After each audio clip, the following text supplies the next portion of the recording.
In the EUTOPIA Alliance, a working group dedicated to inclusion was a nest for a student project called Letters. In this project, students of EUTOPIA were asked to exchange letters and write about their personal experiences of inclusion and exclusion at their home universities. In the letters, they described strategies for overcoming the challenges and obstacles posed by exclusion.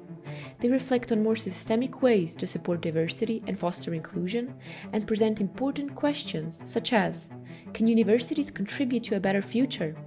What does the university of the future look like in regard to valuing diversity and promoting inclusion?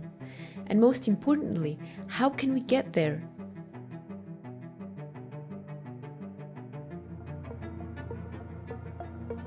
My name is Jan and my last name is Forn. I come from Slovenia, from a small village consisting of no more than approximately 800 people, so everyone basically knows each other. For me, this also meant the pressure to fit into the small town and small-minded perspective of what it means to be a boy and how to act, live, think, even love. I also never really got the support that I needed from my mom and dad. I have a new family now, however. It consists of my best friend, my fiancé, my fellow social work student.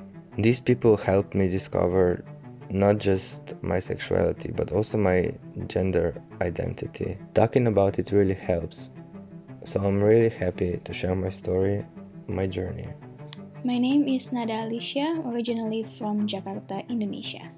About my life in Sweden, right now I study a master's in communication. Meanwhile, as a Muslim, I feel a bit lonely. I also think inclusion is still complicated to achieve and it's superficial to help our loneliness. My point is that no one should feel lonely in that sense. Each personal circumstance, be it sexual orientation, gender, religion, feeling, should be understood as equal, and no one should feel isolated because of how they live, who they love. There are always people who loves you for you. All we can do is being kind and honest about ourselves. Another thing I think can help with inclusion could be education. Faculty of Social Work that I'm currently finishing is actually a really good place to be if you're not the most idealized citizen. I happened to read the page on one political party here. I'm shocked at what I found. They're literally campaigning on their page about anti-Islamism. It was super harsh and heartbreaking and turns into anti-Muslim in general, regardless what the message the party brought. It gave me small anxiety because I never experienced such racist Swedish telling me, go back to your country. Islam has no place in Sweden. Things are changing, I feel. This year we're officially doing an LGBTQI+ student group in our university that I planned last year, and it's finally being realized in a more broad way. It's been nice talking to you, and this project is awesome. I love it. Send you hugs from the autumn Gothenburg.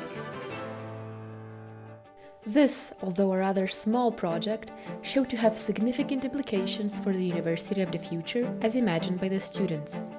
An intimate practice of exchanging letters provided a safe space for thinking, fostering, and creating great ideas that transcend countries, contexts, and limitations of any kind. The project shed more light on how stereotyping, discrimination, and stigmatization affect various aspects of one's life. It also offered a more encouraging outlook on how overcoming these obstacles aids interpersonal relationships, familial bonds, communities, institutions, and society as a whole. Universities play central roles in forming this imagined future by providing a safe and inclusive environment for all.